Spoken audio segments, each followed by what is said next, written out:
Yar me hearties, it be RJ, and today we will be taking a look at the Bandai Tamashii Nation's SH Figuarts Ultraman Victory, you scallywags. You see, it's funny because it looks like he's got a pipe. Starting with Articulation, Victory's got the standard SHF Ultraman flair, but with a few noticeable improvements. For the head, you're gonna say it's limited, aren't you? Just fucking proved you wrong. Look, he can stand straight up with his head. He looks like a serpent.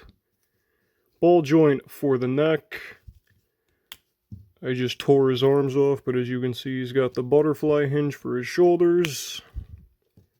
A joint for his shoulder armor so he can move out of the way, but it doesn't really move all that much. Double hinged elbows. You got some movement on the forearm so he can do his beam attack, but he doesn't come with a piece for it. Ball hinged wrists, and I've just ripped his forearm off. He is now a pirate in all senses of the word. Ball joint for the chest, for the waist. Inset Figuarts hips, very nice. Thigh swivel, double hinge knees, and then finally Figuarts ankles and toe hinge. Look at the poor man. Moving on to detail, not to sound too much like a certain somebody, but this guy looks absolutely fantastic. The paint application is nice and crisp, especially on these parts right here. Especially on the back, you got this very crisp application of all these designs. You got the split down the middle where presumably the tiny suit actor can escape from this horrid shell. As you can see, there's not really a whole lot of slop. Everything is where it's supposed to be. Very nice. Mine has a little bit of scratching on the forearm because I left the Red King arm on for too long, but aside from that, nothing really too bad right out of the box.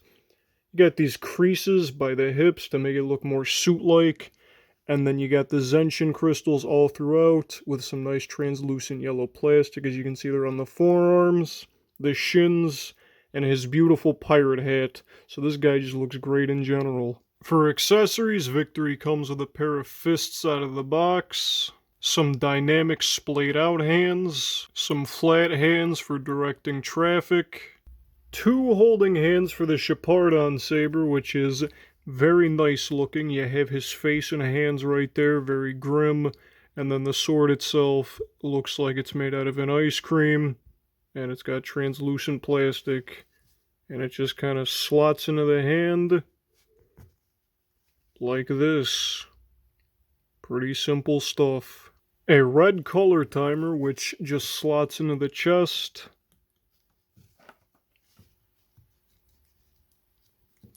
Like this.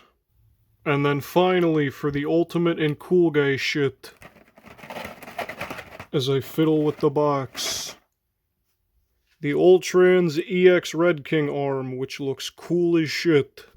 Now to put this on, you tear off Victory's arm.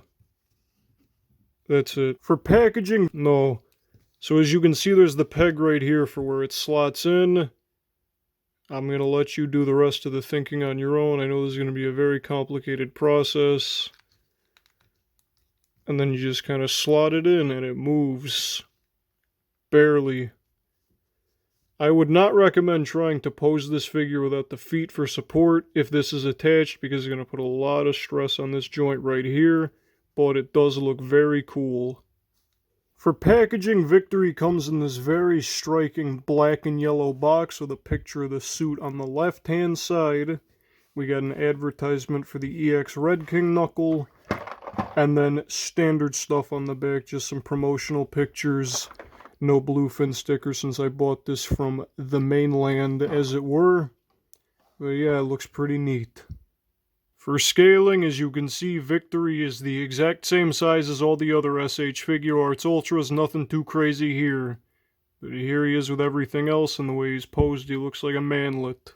So, overall, this salty lad is, in my opinion, probably the best effort of the line thus far. The paintwork is impeccable. The accessories are very comprehensive. Personally, I wish we would have just gotten all of the Ultrans parts, the Zeton scissors, the Soldera arm, all that cool stuff. Maybe it'll be released in a pack later on, but I'd prefer to not spend another $70 like with the X armor. It's a very excellent figure though. If you're a fan of the character, get it. If you're just trying to get completion, get it. If you don't want it, get it, because personally I wasn't super partial on this figure. I like the character. I don't know if I like him for $50 though, but I'm glad I got him. He's an excellent piece of merchandise.